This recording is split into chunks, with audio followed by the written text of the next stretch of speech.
All right, hi, hello everybody. We're gonna give it another minute for attendees to join. Speaking now is Fred Bird. I work for the Parts Supercenter, program manager for our transformers and motors program. So I'd like to thank you for joining our discussion today about the GE VaporTrans transformers. We're going to go over a little bit of history of the product, some new changes to laws, environmental regulations that are driving end users to consider what they need to do with this equipment, as most of these machines are reaching 30 to 40 years old. So there's some great items to know, consider, options, and things that you can talk to your customers about if you're one of our channel partners, or if you're an end user, things that you need to make sure that your maintenance and operations team is aware of. So we'll give it 30 more seconds here and before I introduce our presenter. Thank you.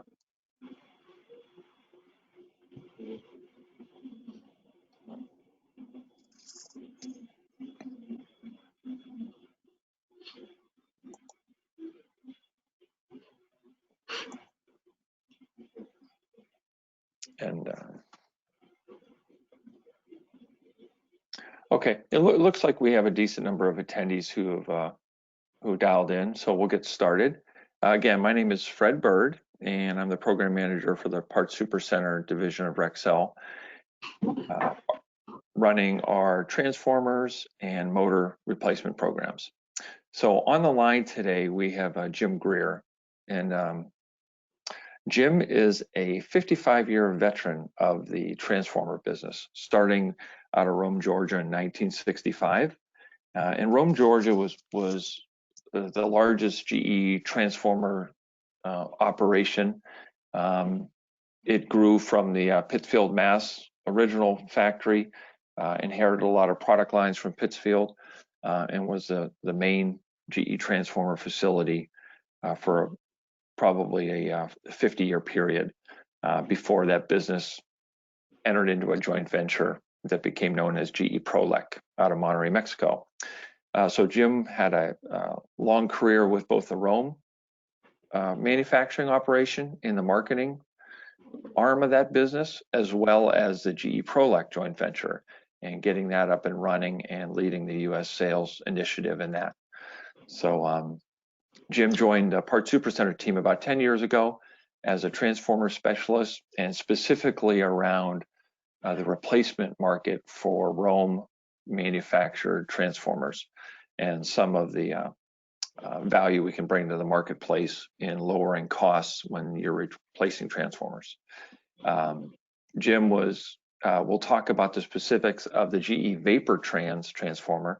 It's a specific type that Jim will go over, really around the cooling method that was used to make a much smaller footprint transformer for industrial applications where space is at a premium.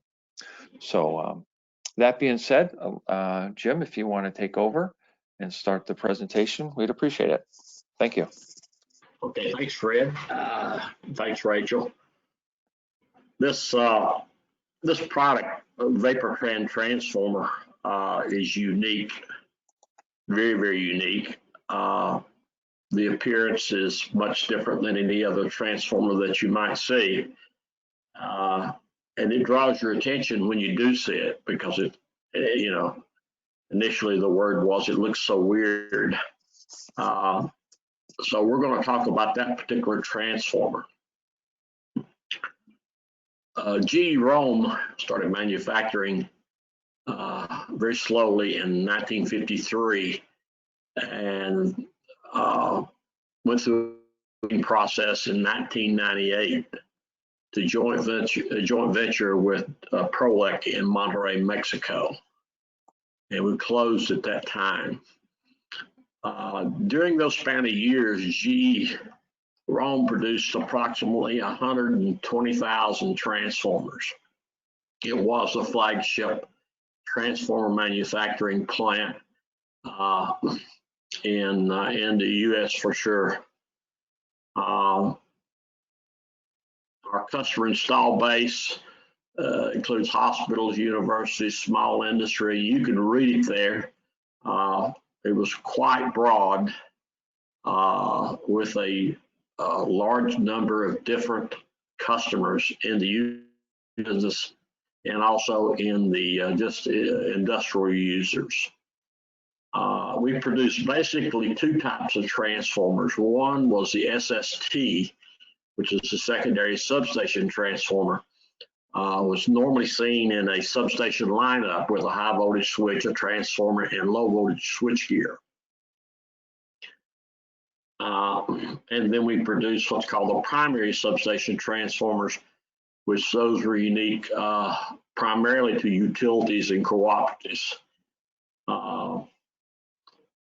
In the secondary substation transformers, which is really the focus of our Rome replacement program of transformers, and the liquid field, which included the oil, pyranol, and silicone.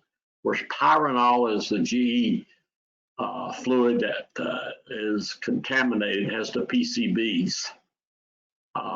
Then we produce dry types and cast coils. And then we produced 2,650 VaporTrans.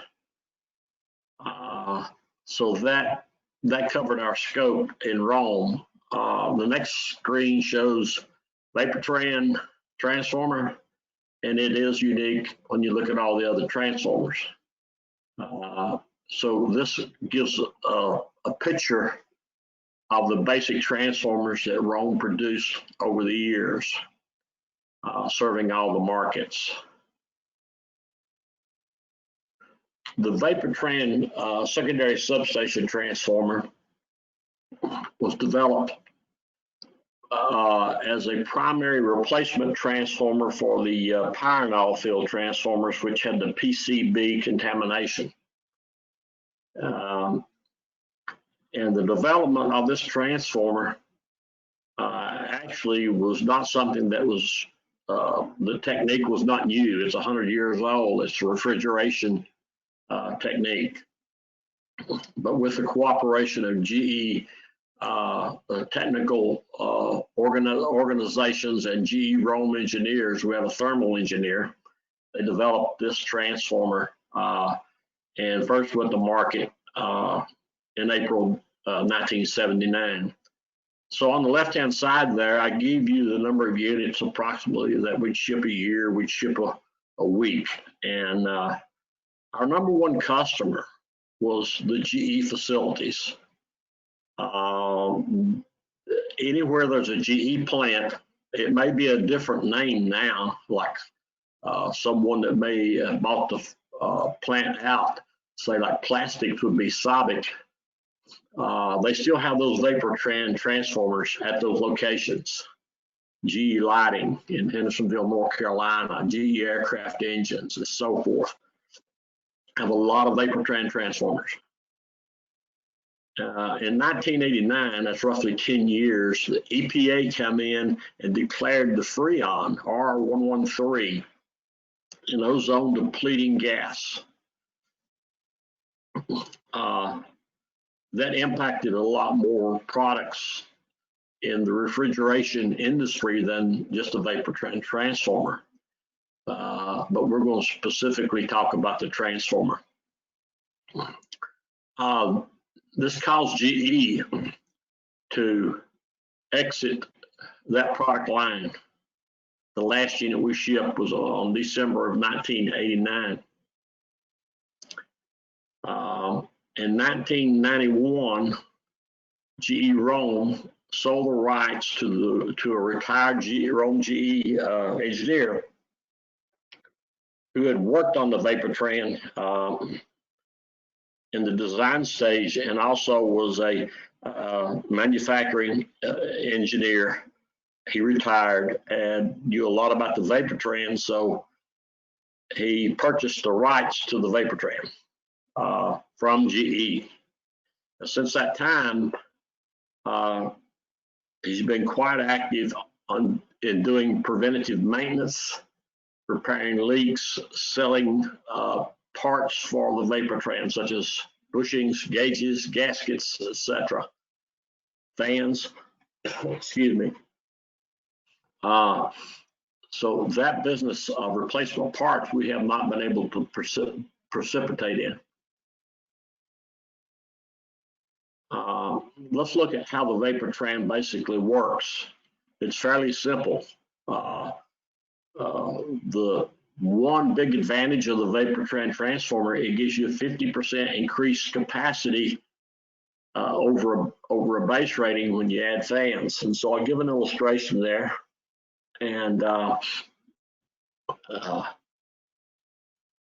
that's a big capacity jump by just adding fans.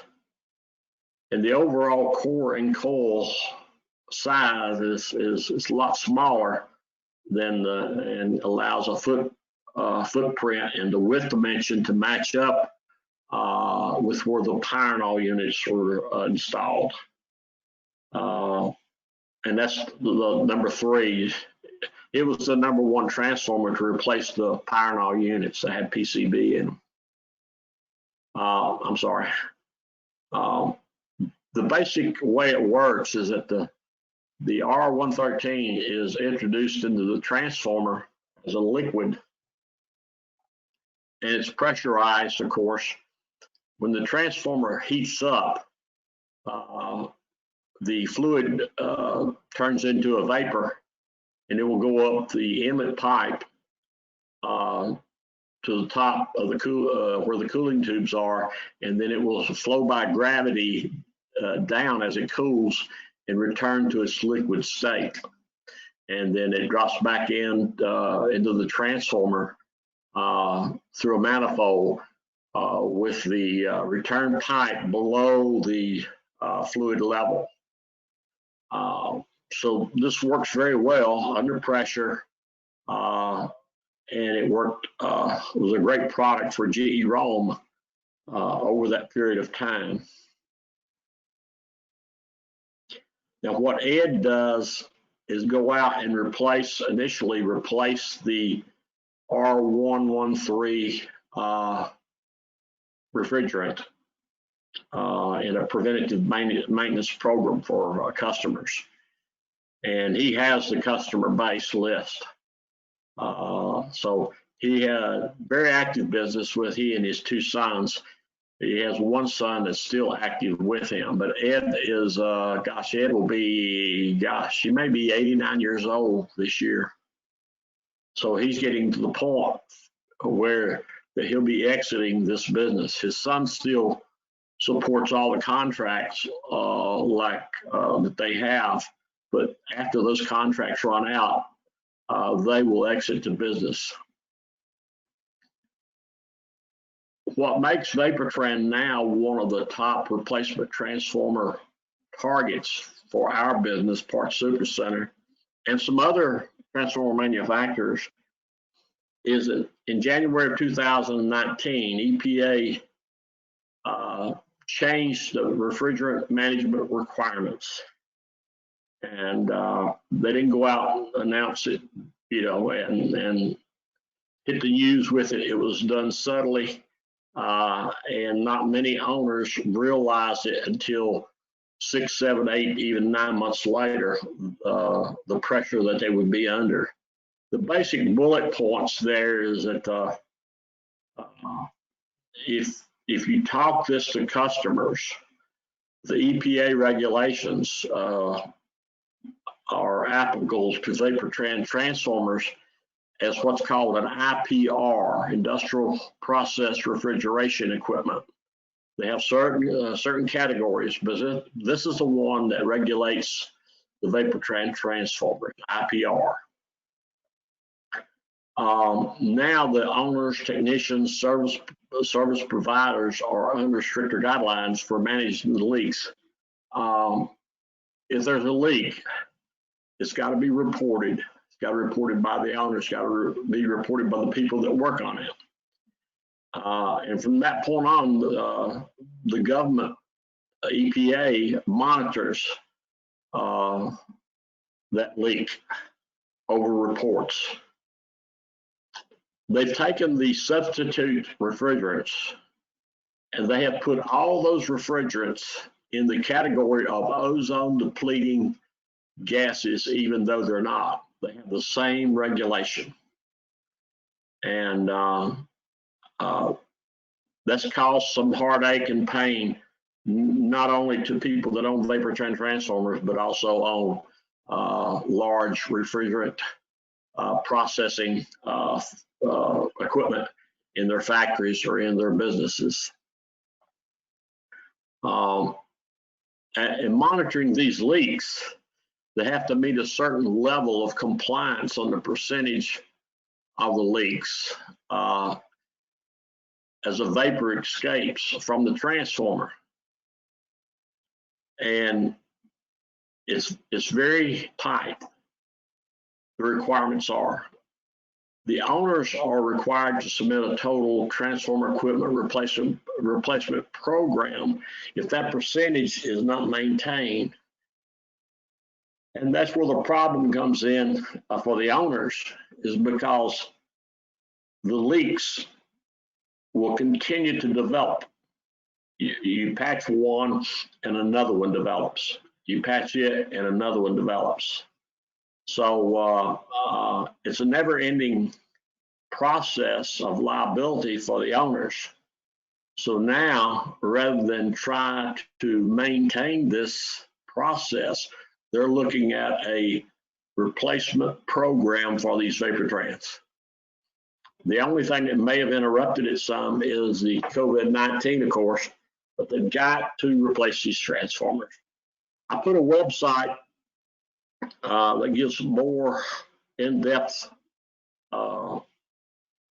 presentation of the EPA requirements, and you can go to that website, that link there, and there's a real easy to understand outline,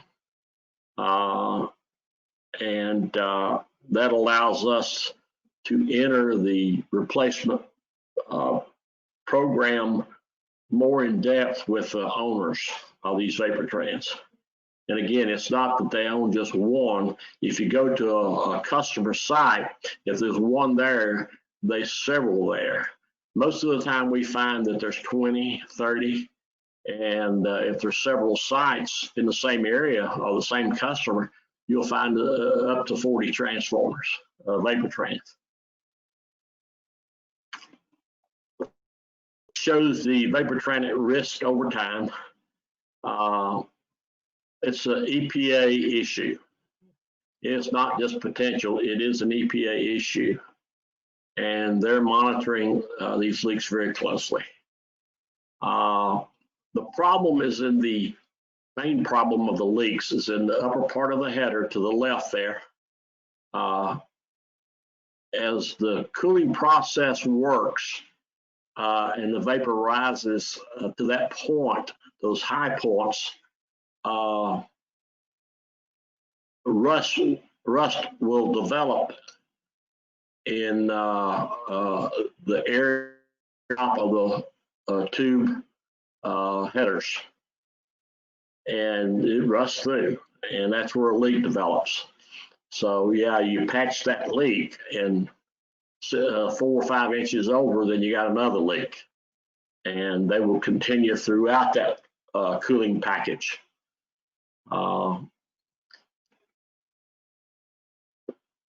As the transformer leaks the vapor, the pressure gauge will reflect a loss of pressure. The refrigerant level drops as the leak continues. And of course, then the cooling ability of the transformer is compromised, and the temperature gauge indicates the transformer is running hot. There's not much time through this process until the transformer becomes highly at risk from failure. So the customer must act. And there has to be a very close monitoring of these transformers. So here's what we can do. The nameplate, as was shown at the top there, has the serial number in the upper left-hand corner. That's all we need. It would be nice to have a photograph, if possible. That way we can tell if there's been any modifications post-shipment. So we get that nameplate, then we can get a design for that replacement transformer right there, with or without fans, however it was shipped, or fans were added later that we can still go in and design a transformer with fans. The key to what we do is matching the critical dimension of high voltage flange to low voltage flange. That fits in between the high voltage load interrupter switch and the low voltage gear, Norman GE switch gear. And we provide a high voltage interface to hold pattern, and a low voltage interface that's also a hold pattern to match up with the existing equipment to our replacement transformer. And the most critical thing that we offer that no one else can offer is the low voltage flexible connectors that extend from the replacement transformer to the existing low voltage gear blades. We have that design for every transformer that was shipped out of Rome that's in a substation lineup. So we can go back to that, and the provider of the replacement transformer, with the information that we have, they can design these flexible connectors. That's a huge savings for the customer, huge savings in the time to install. No one else can offer that. A lot of times the customers don't even know that that's critical in a replacement transformer. And our competition is not going to highlight that they're not going to say we don't do that. Nothing's said of it until it has to be done, and most of the time they measure and design on site. And it could be the provider of the transformer, or it could be the contractor that does the installation. We offer that in the price of our transformer. These are the three potential candidates for replacement. Let's start right to left. The liquid transformer, we offer it in a mineral oil, silicone, or FR3 fluid. It's an excellent transformer. It's probably second in price compared to the cast coil.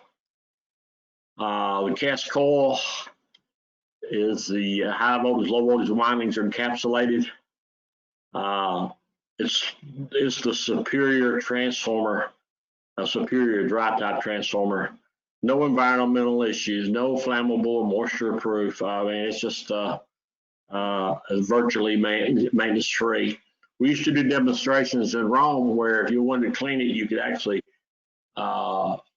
use soapy water, get the dust off of it, hose it off, then dry it down, and it would work. It does not absorb moisture. And it's the best source for an extreme application.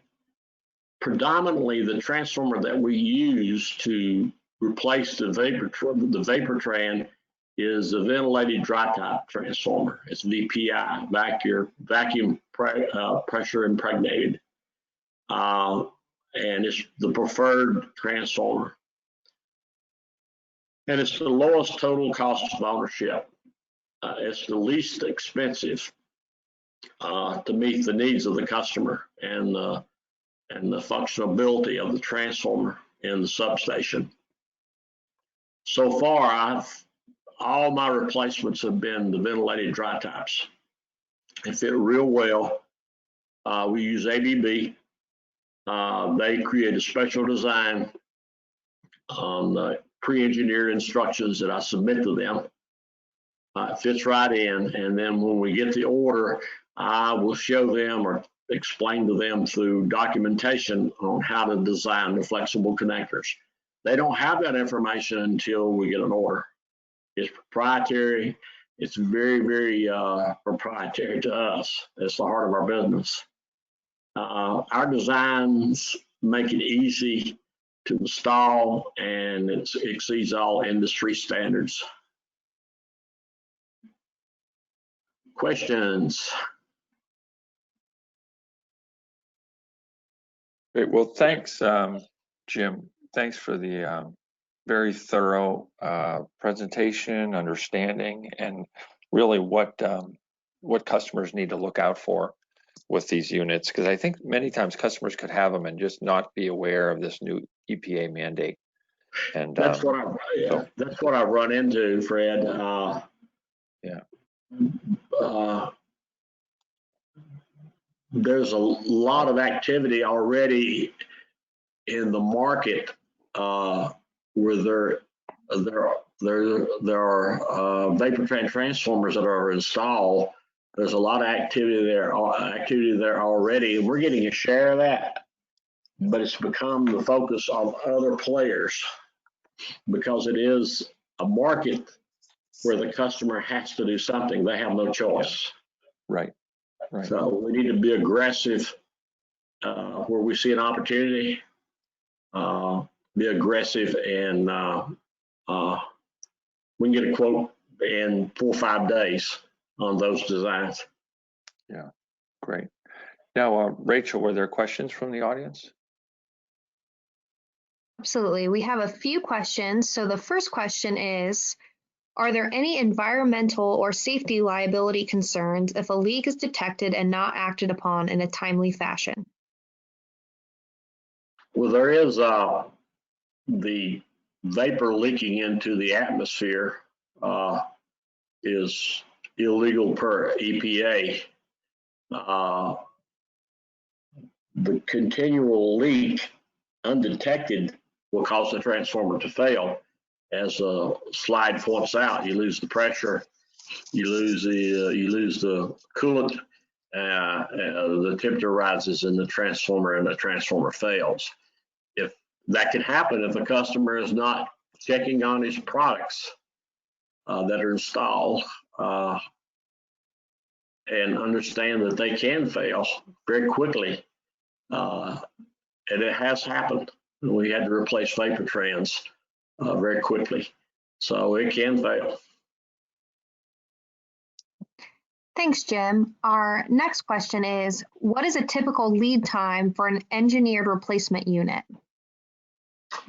For the drawings, you're looking at 2 weeks, 1 week for approval, and then around 10 weeks after it's approved, it can ship. So Perfect, thank you. Yeah, you're looking at a 13-week lead time. Wonderful.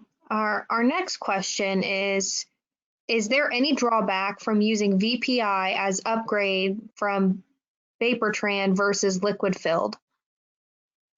The liquid filled transformers can be used. They will cause a significant amount of work on site to install the liquid replacements. The dry type is designed to fit right in between the high voltage equipment and low voltage equipment. The liquid filled transformers just will not fit, and that's due to the 2016 Department of Energy mandate on efficiency levels has caused the transformers to be larger. Lower losses, you get a larger transformer. With the dry type transformers, you can manage that much better as related to size. So you can put a liquid in, but it's going to cost the person that puts cost them a lot of money because they've got to move the high voltage or primary feed, and they've got to remove the load side if it's possible. They might have to move that also. So that's a major project. Best choice is the dry types, and we can get those indoor or outdoor. Perfect, thank you. Our next question is, can you briefly describe what a network transformer is and whether VaporTran transformers have ever been used in this application? No, they've never been used for network. Those are mostly underground, and VaporTran is not, to my knowledge, has ever been used in that manner. Perfect. Thank you, Jim. Our next question is there an installment list or an installation list available to give us as distributors to use in our marketing plans? We have a list that goes back to the mid-1980s on the units shipped out of Rome, the VaporTrans. So it's a incomplete list, of course, because of that, but we can provide that. And it tells the city and the customers sometimes where they're located, and they're able to hone in on where those VaporTrans would be. Sometimes they've got to do a little digging in the market that they serve to find those VaporTrans. But we do have a list. Perfect. Thank you.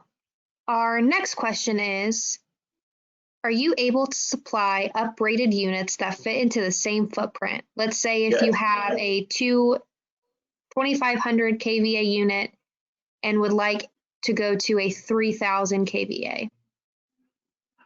Yes, that's possible. We have a design technique that rotates the core and coil assembly. That's the internal part of the transformer. It rotates at 90 degrees, which allows a smaller width. So yeah, you can increase the capacity of the transformer and still fit that transformer in between the high voltage and low voltage. And when you go from a 2500 kVA transformer to a 3000 kVA transformer, what we've really got to look at is the size of the low voltage flexible connectors, because they are designed size-wise to handle an amperage of a 2500 kVA transformer. So if you change it to a 3000 kVA transformer and you're going to increase your load, those flexible connectors will no longer work. It's a link that could cause the substation to fail. So we have to look at that very carefully. Perfect. Thank you. Our next question is, you indicated VPI is our preferred upgrade path. Is there any reason the customer would not want VPI? So far, we haven't had any resistance from the customers. One thing is it is the least cost. The other thing is that it fits and requires the least effort to install. All those are attributes that decrease the cost of putting in the transformer, total owning cost. So customers are more inclined to do that, whether it's indoor or outdoor. So I haven't had any resistance on that. The dry type transformers are great transformers.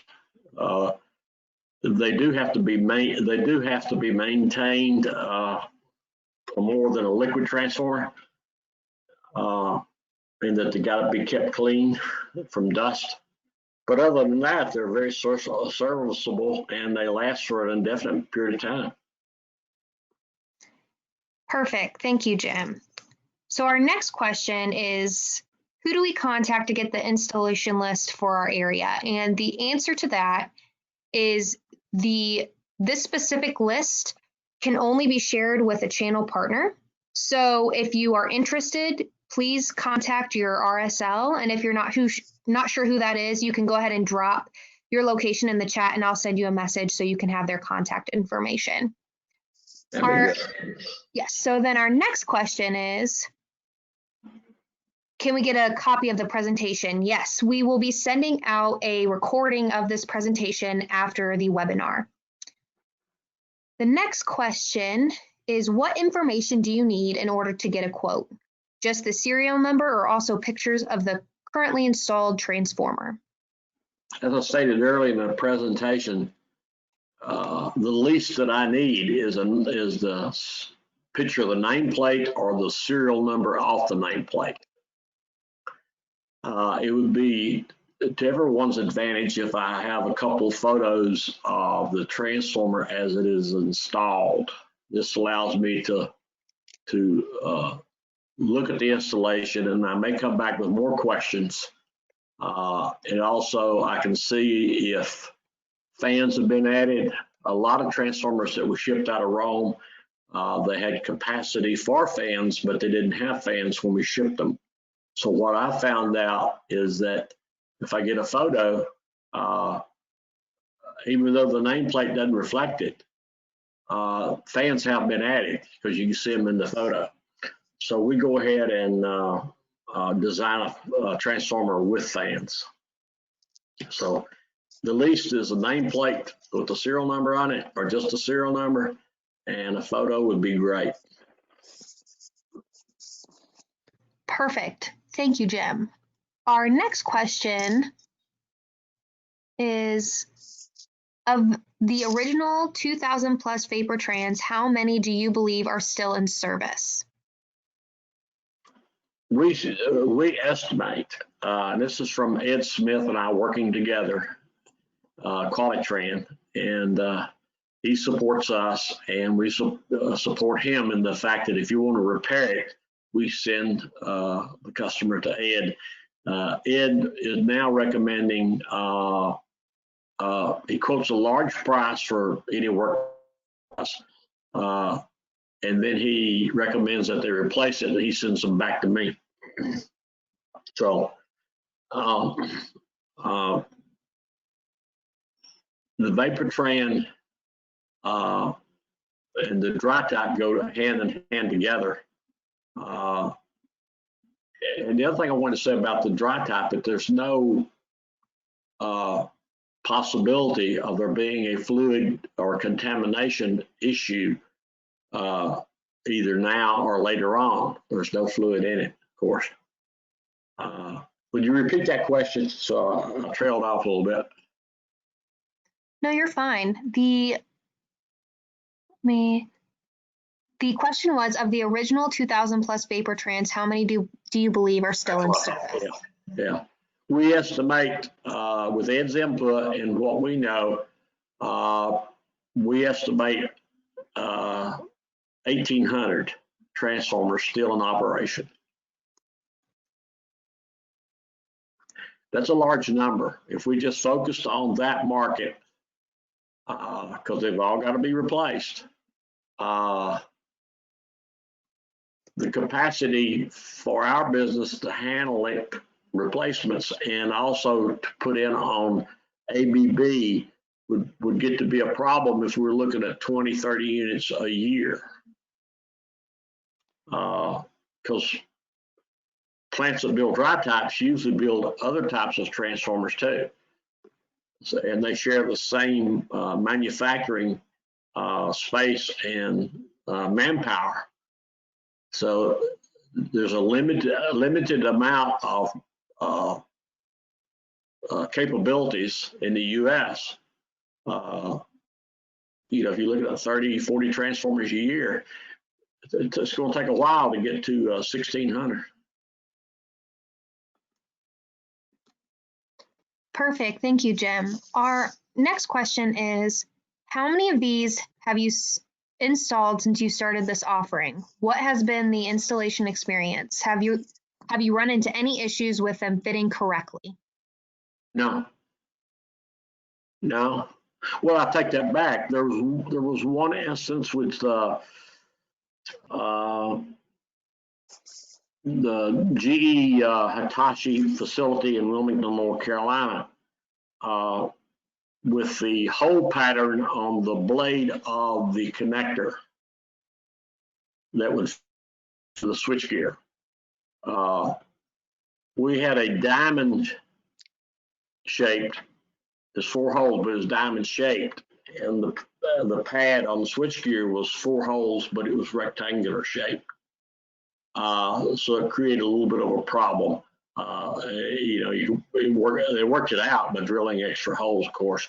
But that's the only problem we run into. The rest of them fit. We do all the work up front.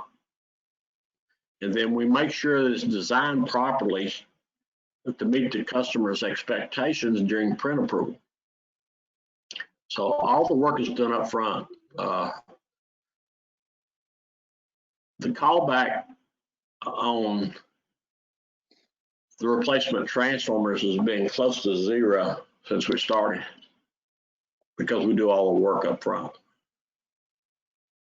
Pre-engineer it, get the design, make sure it's designed properly before the customer ever sees it.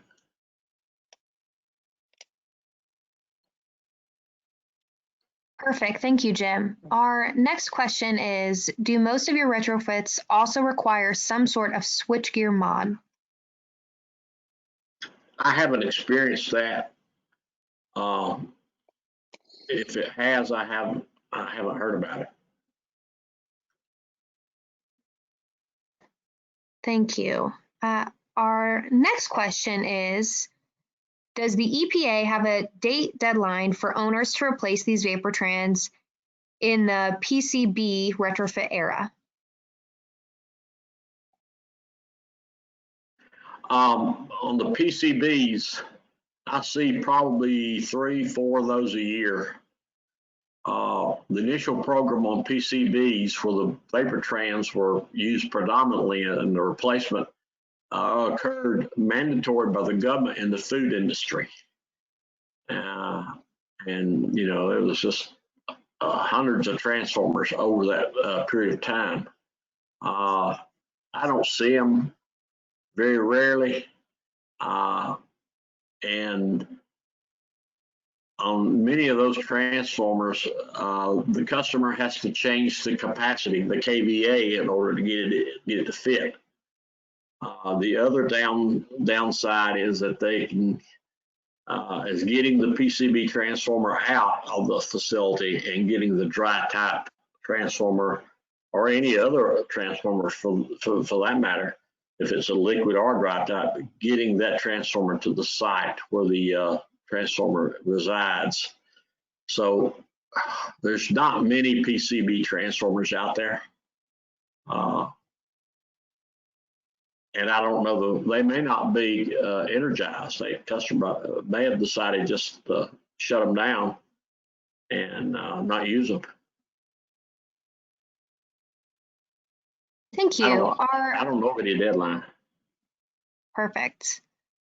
The next question that we have is, what is the standard warranty? Are extended warranties available? The standard warranty is 18 months, 12 months. Just the standard warranty of any manufacturer at this point.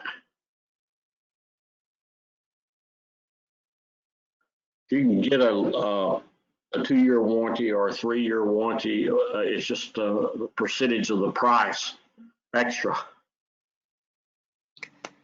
Perfect. Thank you so much. And this is our final question. Can a known leak affect an owner/operator's insurance coverage? Will insurance carriers make the equipment an exclusion in coverage? Yes. That's the other thing that's blindsiding the owners of the VaporTran. It's when they get a production insurance policy, they exclude the transformer if it's a VaporTran. And we're finding that they're excluding transformers that are, say, 30 years old, 40 years old, because that's the life of a transformer. The designed life of a transformer is in the neighborhood of 30 to 40 years. If they're loaded heavier, according to ANSI guidelines, it decreases the number of years that the transformer will have life. So the insurance industry now is looking at the age of transformers, period. And then you put on top of that VaporTrans, and they're excluding VaporTrans. That encourages the customer to replace those transformers immediately. The big problem that we're facing, and everybody's facing on replacing the VaporTrans, is the capital outlay for owners has now changed, at least for this year. Everybody's experiencing that. So they're pulling back on their capital projects. But the VaporTran need for replacement